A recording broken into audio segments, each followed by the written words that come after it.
Mais je dis que entre boycotter les élections pour cause de fraude et aller aux élections malgré la fraude, nous choisissons la deuxième solution, c'est-à-dire aller aux élections malgré la fraude.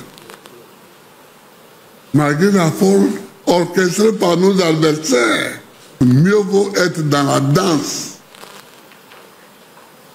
Malgré la fraude, c'est pourquoi nous avons créé SAFE qui combat, qui dénonce la fraude.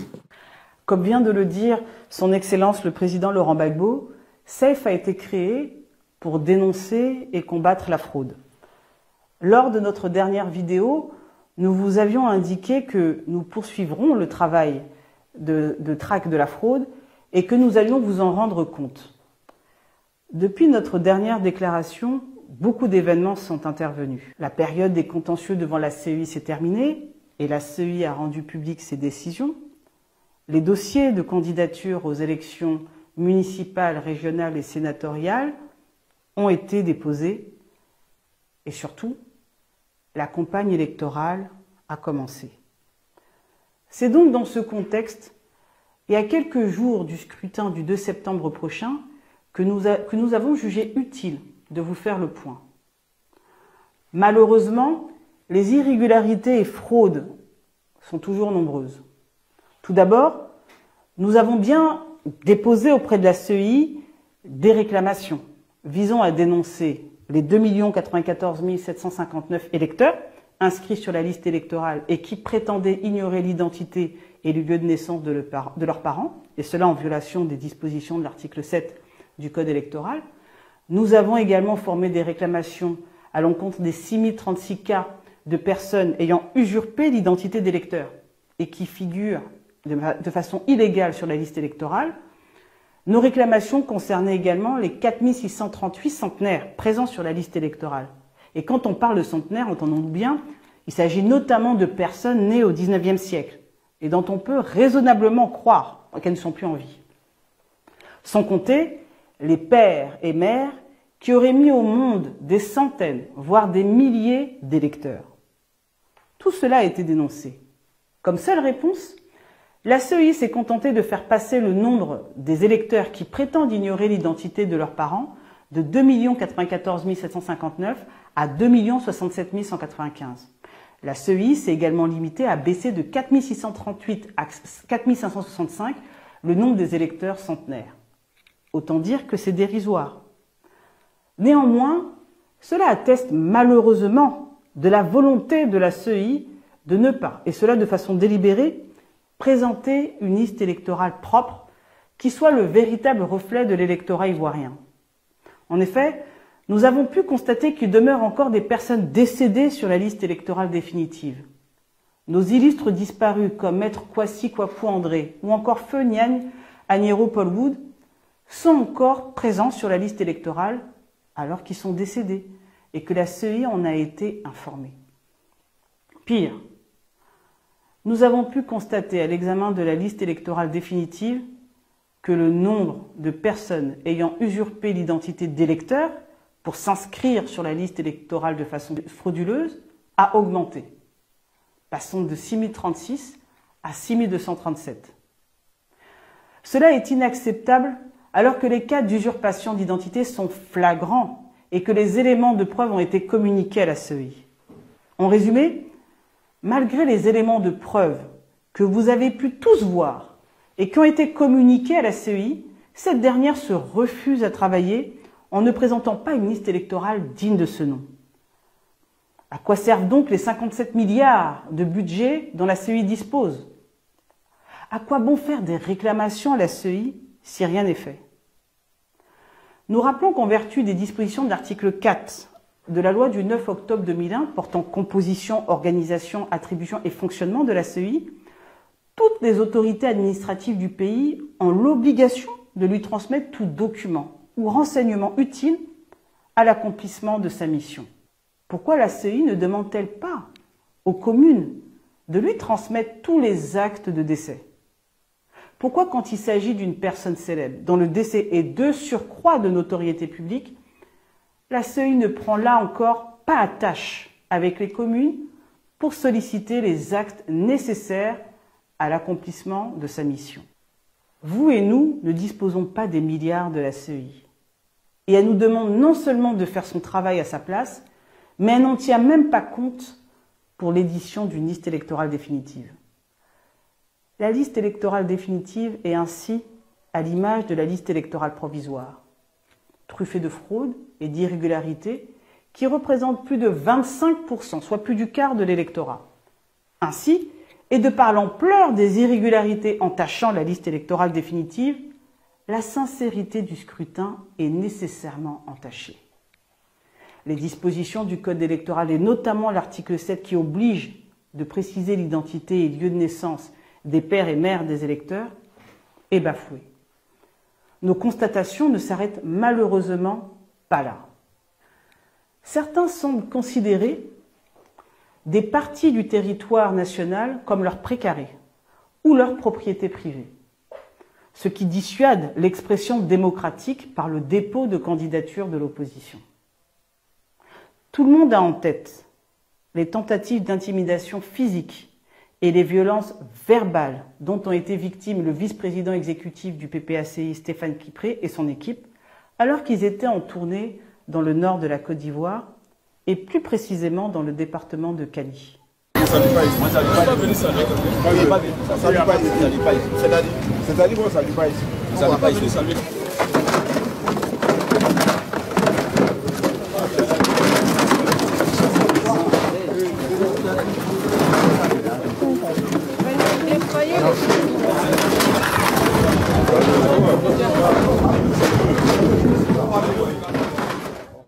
Les violences lors des dernières élections locales ont aussi traumatisé plus d'un Ivoirien. Rien donc d'étonnant à ce qu'il y ait des zones où le RHDP est seul, ou alors il ne compétit qu'avec leurs indépendants. Cela concerne 3 régions sur 31 et 26 communes sur 201. En d'autres termes, avant même que les élections n'aient débuté, il peut déjà être affirmé que le RHDP et ou leurs indépendants contrôleront déjà 10% des communes et des régions. Alors oui, ce n'est ni une fraude, ni irrégulier au sens strict du droit. Mais ça témoigne d'une démocratie en souffrance, hautement sujette à caution, où l'opposition est dissuadée de s'exprimer dans bien des localités et où de potentiels candidats n'ont pas osé franchir le pas, craignant les violences post-électorales dont ils pourraient être victimes. Et nous pouvons bien les comprendre quand on voit la violence du RHDP même en leur propre sein à Koumassi.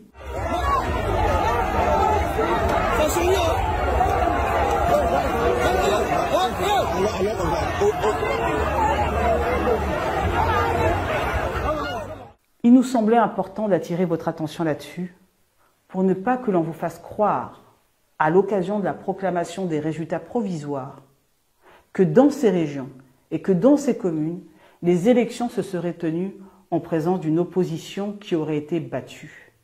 Il n'en est rien, puisqu'il n'y a pas eu d'opposition. Vous trouverez sur le site de SAFE l'ensemble de ces 3 régions et 26 communes qui, a priori, tomberont d'office entre les mains du RHDP et de leurs indépendants. Par ailleurs, aussi invraisemblable que cela puisse paraître, nous avons également été informés de ce qu'un candidat de la commune de Yopougon, qui est quand même la plus grande commune de Côte d'Ivoire, envisage de faire casser les urnes dans les bureaux de vote qui seraient favorables à son adversaire. Et cela dans le seul but d'y faire annuler les résultats. Cela est bien évidemment tout à fait contraire à l'esprit d'une démocratie saine et apaisée. Ce n'est pas tout. Il est apparu que plusieurs modifications sont intervenues, qui sont non seulement irrégulières, mais aussi problématiques. Vous savez, il y a un principe admis de tous. On ne change pas les règles du jeu en plein milieu du match. Cette règle est exprimée, d'un point de vue juridique, à l'article 2.1 du protocole de la CEDEAO sur la démocratie et la bonne gouvernance, qui dispose ceci. aucune réforme substantielle de la loi électorale ne doit intervenir dans les 6 mois précédant les élections, sans le consentement d'une large majorité des acteurs politiques. En d'autres termes, les règles d'une élection ne peuvent être changées à la veille de l'élection, sauf en cas de consensus. Pire scandale, les règles ont pourtant été changées moins de 2 mois avant les élections locales, et cela sans aucun consensus. En effet, par une ordonnance du 12 juillet 2023, oui, vous avez bien entendu, du 12 juillet 2023, le code électoral a été modifié. Et ces modifications s'appliqueront lors des élections du 2 septembre prochain. En soi, une telle ordonnance est problématique, car elle est prise à la veille des élections. Mais surtout, un certain nombre de ces dispositions affectent les droits des électeurs et des candidats. En effet, avec le nouvel article 111 du Code électoral, la publication de la liste électorale définitive doit être faite au moins 10 jours avant les élections. Avant cette modification, la liste devait être publiée au moins 15 jours avant les élections. Les électeurs et les candidats perdent ainsi 5 jours. Le nouvel article 120, tel qu'issu de l'ordonnance, fait passer de 15 jours à 3 jours le délai offert au candidat pour saisir le Conseil constitutionnel lorsque sa candidature n'a pas été validée par la CEI. Le nouvel article 170 du Code électoral fait passer de 5 à 3 jours le délai pour contester la validité des opérations électorales dans sa région. Le nouvel article 199 du Code électoral fait également passer de 5 à 3 jours le délai pour contester la validité des opérations électorales dans la commune. Pire encore, si jusqu'alors les délais de procédure étaient francs, avec le nouvel article 203 du Code électoral, ils deviennent non francs. Alors qu'est-ce que ça veut dire ? Eh bien, jusqu'à maintenant, pour contester une décision ou un résultat, on ne tenait pas compte du jour de la décision ou du résultat. Avec le délai non franc, le jour de la décision ou du résultat est décompté dans le délai. En d'autres termes, cela impacte l'électeur ou le candidat qui se retrouve avec moins de temps pour contester. Alors que la plupart des candidats étaient préoccupés par la constitution et le dépôt de leur dossier de candidature, pour lequel ils étaient confrontés à un certain nombre de difficultés, il a été publié tout discrètement cette ordonnance qui a changé de façon substantielle les règles du jeu en divisant par 2, voire par 5, les délais offerts aux candidats et aux électeurs pour former des recours. Non seulement cela est irrégulier, mais ça ne peut que crisper inutilement le climat politique. À l'occasion des prochaines échéances électorales, nous avons jugé fondamental d'attirer votre attention là-dessus, alors que nous sommes convaincus que ces nouveaux délais réduits ne sont pas forcément connus de tous. Mais les modifications ne s'arrêtent pas là. Depuis la publication de la liste électorale provisoire, il a été créé 62 nouveaux lieux de vote, dans lesquels ont été affectés plusieurs milliers d'électeurs. Comment ces électeurs, qui se trouvaient affectés à certains lieux de vote sur la liste électorale provisoire et qui vont se trouver brusquement affectés dans ces nouveaux lieux de vote, peuvent le savoir? Quel besoin irrépressible justifie qu'en plein milieu du processus électoral, et alors qu'aucun recours ne sera possible, il soit procédé à la création et au changement de lieux de vote de milliers d'électeurs? Cela revient à procéder au déplacement forcé d'électeurs qui se voient changer de lieu de vote alors qu'ils n'en ont pas fait la demande. Et puis, quels sont les critères et les raisons qui justifient la création de nouveaux lieux de vote en plein milieu du processus électoral? Comment la CEI s'assure de ce que les électeurs concernés soient informés? Le fit-elle au moins? Plus grave, il semble que ces déplacements forcés d'électeurs ne se limitent pas à la création de ces nouveaux lieux de vote. En effet, lors de la phase d'enrôlement, les électeurs pouvaient demander à changer de lieu de vote en justifiant notamment du changement du lieu de résidence. Cependant, la CEI s'est bien gardée de communiquer le nombre de personnes au total que cela concernait. Le 20 mai 2023, à l'occasion de la remise de la liste électorale provisoire aux partis et aux groupements politiques, la CEI avait indiqué lors de son allocution, je cite, « Sur 36 290 demandes de changement de lieu de vote en ligne, seules 9 486 se sont avérées régulières. » En ce qui concerne les demandes de changement de lieu de vote, ce sera le seul chiffre communiqué par la CEI. Pourtant, il y a eu 370 847 électeurs qui se sont vus changer de lieu de vote entre la liste électorale définitive de 2020 et la liste électorale définitive de 2023. Bien des électeurs nous ont alertés avoir été changés de bureau de vote alors qu'ils n'en avaient formulé aucune demande auprès de la CEI en ce sens.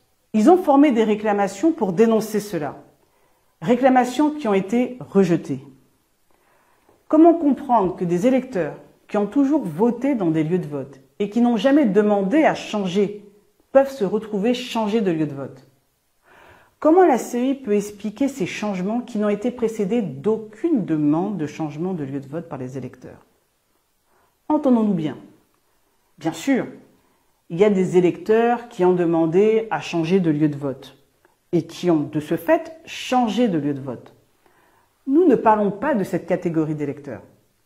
Nous parlons de tous ceux qui ont été changés de lieu de vote avec la création récente de nouveaux lieux de vote sans avoir pourtant demandé à changer.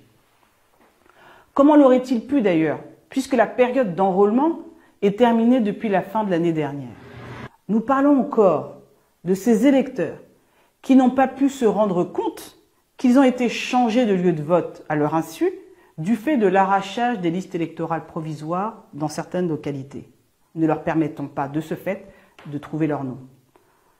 Nous parlons des électeurs qui, lorsque la liste électorale provisoire n'était pas arrachée, ont pu constater qu'ils ont été changés de lieu de vote et qui, malgré un recours, n'ont pas été remis dans leur lieu de vote initial.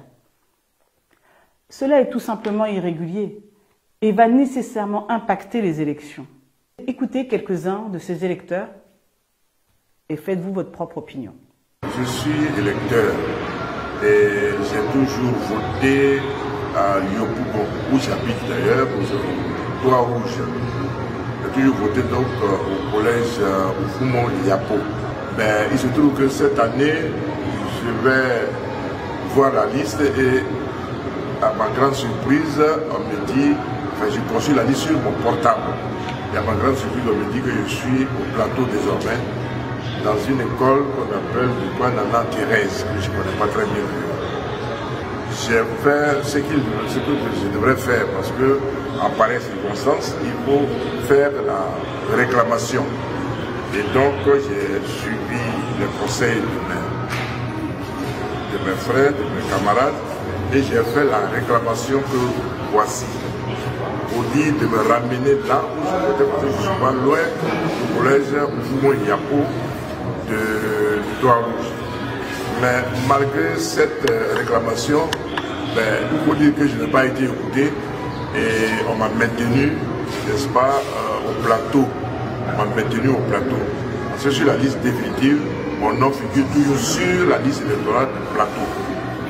Et il faut le dire, moi je n'ai jamais fait la demande pour aller au plateau. Il n'y a même pas de raison d'aller voter au plateau puisque je vis au Toit Rouge.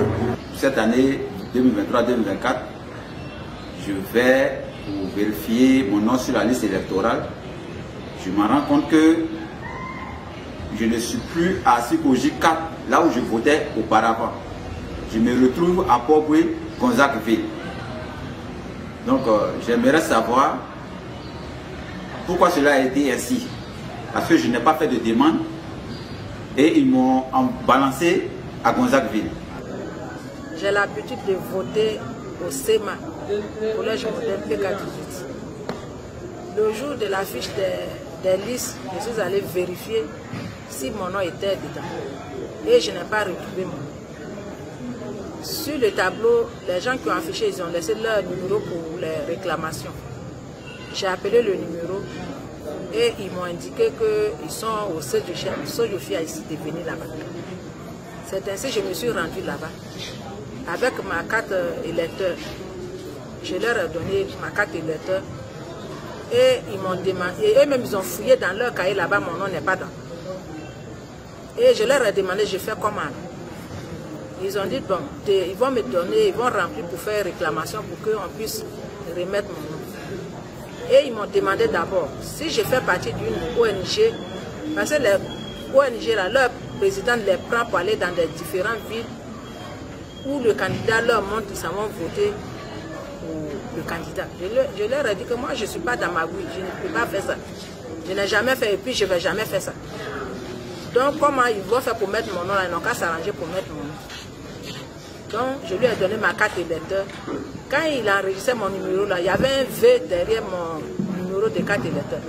Il a enlevé le V là. Je lui ai dit, mais pourquoi tu enlèves le V là? Il dit, non, c'est comme ça, on leur a dit de faire. Donc, je lui ai dit, ah, si on t'a dit de faire comme ça, ce qui est sûr, je veux que mon nom soit sur la liste électorale. Si tu as enlevé V là, toi-même, tu sais pourquoi tu as enlevé V là. À ma grande surprise, on m'a balancé dans une ville où moi-même je ne connais pas. Les fraudes et irrégularités ne s'arrêtent pas là. À l'occasion de la réunion qu'elle a organisée le mardi 20 juin 2023 avec les potentiels candidats et les représentants des partis politiques pour donner les informations pratiques sur l'organisation des prochaines élections, la CEI a annoncé officiellement que le découpage électoral pour les élections locales de septembre 2023 se bornerait au décret de 2010, sans plus de précision. Écoutons un peu ce que disait alors la CEI. En 2000, on décide d'adopter une politique qu'on appelle la politique de communalisation. Ainsi donc, de 2000 à 2010, on crée plus de 1000 communes. Et en 2012, même en 2010 déjà, on prend un décret pour déterminer le ressort territorial de toutes ces communes qui ont ainsi été créées.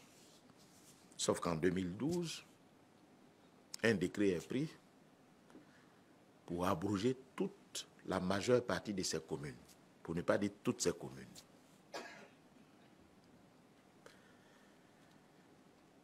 Et puis, il n'y a pas un décret qui vient pour dire le ressort qui avait été déterminé à l'occasion de la création de ces communes est modifié pour retourner dans tel ou tel lieu.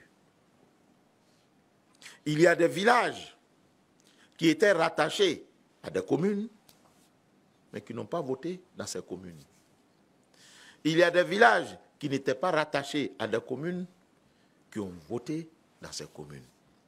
Mais le décret n'ayant pas été appliqué, il y avait un consensus, semble-t-il, qui s'était fait autour de cette situation de fait. La commission n'a pas de problème. Tant que vous vous accordez, nous, on rentre dans le schéma que vous nous proposez pour organiser des élections. Alors, on fait une réunion et on décide d'appliquer le décret, puisque le consensus semble être rompu. Parce que c'est le décret qui devrait s'appliquer. Le décret parle du territoire pour dire, M. Adjoumani, ici présent, est une commune qui comprend 10 villages. Voilà le nom des 10 villages. Alors, quand il y a une élection municipale, on va déposer nos urnes où?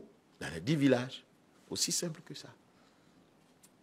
On ne viendra plus nous dire, non, non, non, c'est 10 villages, mais en réalité, c'est 5 villages. Non, non, non, non, non. Si c'est 10 villages, nous, on va aller déposer nos urnes dans les 10 villages et puis on va organiser les élections. C'est ce qui consiste à l'application du décret de 2010. Mais tant qu'il y a un accord, il n'y a pas de problème. Mais quand il y a des désaccords, il y a certains qui disent, mais il y a un décret qui dit que nous, là, on est rattachés à temps.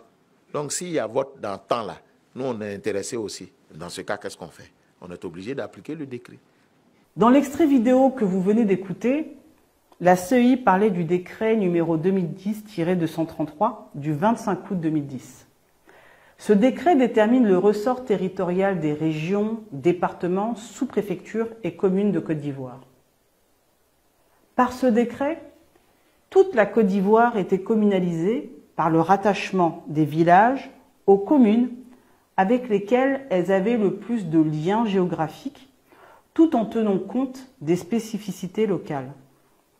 C'est ainsi que dans plus de 1020 communes créées, il a été déterminé leur ressort territorial.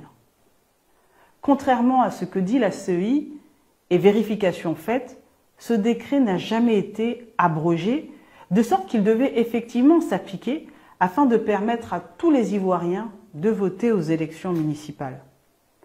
Cependant, par un courrier daté du 26 juin 2023, le ministre de l'Intérieur, M. Wagondo Diomandé, a demandé en substance à la CEI de faire autre chose que ce qui était pourtant prévu par le décret du 25 août 2010, prétendant qu'il y aurait eu un consensus avec les partis politiques pour écarter l'application du dit décret. D'abord, contrairement à ce qui est indiqué dans ce courrier, le PPACI n'a jamais été approché par le ministre de l'Intérieur sur les points évoqués. De plus, il est pour le moins surprenant que le ministre de l'Intérieur se croit autorisé, par un simple courrier, à demander à la CEI de ne pas appliquer les dispositions du décret. Pourtant, l'article 3 de la loi du 9 octobre 2001 dispose, je vais citer, « La commission électorale indépendante veille à l'application du code électoral et des textes subséquents, aussi bien par les autorités administratives que par les partis politiques, les membres de la société civile, les candidats et les électeurs. En cas de non-respect par une autorité administrative des dispositions législatives et réglementaires relatives aux élections, la CEI l'invite à s'y conformer. Le cas échéant, la CEI peut saisir les autorités hiérarchiques ou les juridictions compétentes qui statuent sans délai. » Fin de citation. La CEI avait donc l'occasion de faire montre d'indépendance, en rappelant au ministre de l'Intérieur les dispositions légales et en attirant son attention sur le fait qu'il ne pouvait pas lui être demandé de les transgresser. Surtout que ce dernier n'évoque aucune raison d'ordre public et que la loi ne prévoit pas que son application puisse être écartée par un simple consensus politique ou par un simple courrier du ministre de l'Intérieur. Au lieu de cela, la CEI s'est fendue d'un communiqué dans lequel elle demande à l'ensemble de ses commissaires centraux et locaux, ainsi que ses services techniques, de procéder, je cite, comme le demande le ministre de l'Intérieur. Fin de citation. Ce communiqué de la CEI revient à valider la violation des dispositions du décret du 25 août 2010. De ce fait, la CEI démontre encore sa soumission totale au pouvoir, auprès duquel elle est incapable de rappeler les dispositions légales qui doivent s'appliquer. En effet, le problème qui a découlé du décret du 25 août 2010 ne réside pas dans son application, mais plutôt dans l'incapacité de la CEI à l'appliquer sur toute l'étendue du territoire ivoirien. Il convient de rappeler que l'article 8 du Code électoral dispose qu'il est établi une liste électorale par circonscription administrative, par commune, et le cas échéant par représentation diplomatique ou consulaire. La liste électorale peut être scindée par secteur électoral, quartier, village, campement, lieu ou bureau de vote, selon les modalités définies par décret en Conseil des ministres. Sur proposition de qui? De la commission chargée des élections. Fin de citation. Il revenait ainsi à la CEI de faire une proposition qui soit conforme au décret précité, ce qu'elle se garde bien de faire, préférant se soumettre aux instructions du ministre de l'Intérieur qui lui demande de violer le décret du 25 août 2010. L'indépendance de la CEI est ainsi remise en cause. Peut-on d'ailleurs encore l'appeler indépendante? Tous les éléments factuels que je viens de vous évoquer nous amènent à répondre malheureusement par la négative. Toute chose qui est une violation flagrante du reste de l'article 3 du protocole sur la démocratie et la bonne gouvernance du 21 décembre 2001 qui dispose ceci. Les organes chargés des élections doivent être indépendants et ou neutre et avoir la confiance des acteurs et protagonistes de la vie politique. En cas de nécessité, une concertation nationale appropriée doit déterminer la nature et la forme des 10 organes. La confiance du PPACI, la CEI ne l'a plus. Et je crains que bien de nos compatriotes se méfient à raison d'elle. Car quand on a un budget de plus de 57 milliards de francs CFA et que les dispositions légales donnent à la CEI les moyens de travailler en toute indépendance, la CEI ne peut pas agir comme elle le fait sans démontrer un parti pris évident, une soumission totale à un parti politique. Alors que faire? Certains d'entre vous pourraient dire « À quoi bon aller aux élections avec toutes ces fraudes et irrégularités ?» Mais au début de notre intervention, nous avons écouté son Excellence, le président Laurent Gbagbo. Il a été très clair. Nous devons aller aux élections malgré la fraude. À ce sujet, je vais vous révéler une confidence qu'il m'a faite. Il m'a dit ceci. Chaque voix compte dans la lutte contre la fraude. Lorsque le taux de participation est faible, il est plus facile pour les individus malveillants de truquer les résultats en modifiant les votes ou en exerçant des pressions diverses sur le processus électoral. Le pire ennemi de la fraude est une participation massive des électeurs. Nous allons gagner des régions et des communes. Notre participation nous permettra de mieux cerner le système de fraude mis en place par nos adversaires. Notre lutte aujourd'hui est de combattre la fraude de façon participative afin d'être prêts demain pour l'élection présidentielle. Voilà exactement ce qu'il m'a dit. Et je trouvais important, en cette veille d'élection, de vous partager ces propos du président Laurent Gbagbo. Il est fort probable qu'un certain nombre de candidats ignoraient les récentes modifications qui sont intervenues dans le code électoral. Cette ignorance aurait pu vous mettre en difficulté à l'issue du scrutin du 2 septembre prochain. Il est aussi possible qu'un certain nombre de candidats, PDCI ou PPACI, face aux nombreux cas de fraude et irrégularité qui n'ont jamais été contestés par la CEI, aient pu croire que la CEI avait procédé aux rectifications nécessaires pour rendre la liste électorale crédible. Il n'en est rien, et vous deviez le savoir. Un homme averti en vaut deux. Vous êtes désormais informés, et vous devez donc agir en conséquence.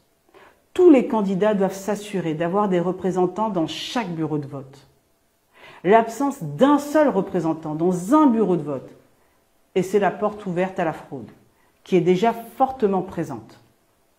La seule manière de gagner et de protéger le vote de vos électeurs par la présence effective de vos représentants dans tous les bureaux de vote. La voix de la majorité des électeurs doit l'emporter malgré la fraude. Et chaque candidat doit y veiller. Nous souhaitons maintenant nous adresser aux électeurs. En disant la phrase « Nous allons aux élections », son Excellence le président Laurent Gbagbo ne parlait pas que des candidats. Il parlait aussi et surtout des électeurs. Oui, c'est vrai, nos adversaires ont organisé une vaste opération de fraude, c'est vrai. Mais non, nous ne les laisserons pas faire. Chers électeurs, aidez-nous à combattre la fraude par votre participation massive. Car dans leur technique de fraude, ils n'ont pas prévu votre participation massive aux élections. Ils ont prévu l'abstention. Or, l'abstention reviendrait à accepter de subir votre sort encore 5 ans. Personnellement, avant de conclure, j'aimerais vous dire ceci. Il ne faut pas croire que les élections se limitent aux élections présidentielles. C'est faux. Votre quotidien, c'est la commune et la région dans laquelle vous résidez. Votre quotidien, c'est la commune et la région dans laquelle vos enfants sont scolarisés. Ne négligez pas votre quotidien. Soutenez votre candidat en vous déplaçant dans les bureaux de vote et en allant voter. Mais surtout, allez voter pour vous faire respecter. Allez voter pour faire respecter votre choix. Sortez de vos maisons, allez voter, faites-vous respecter, imposez votre choix. C'est ça la démocratie. Ne subissez pas le diktat de la peur et des traumatismes créés depuis 2010. Je vous remercie.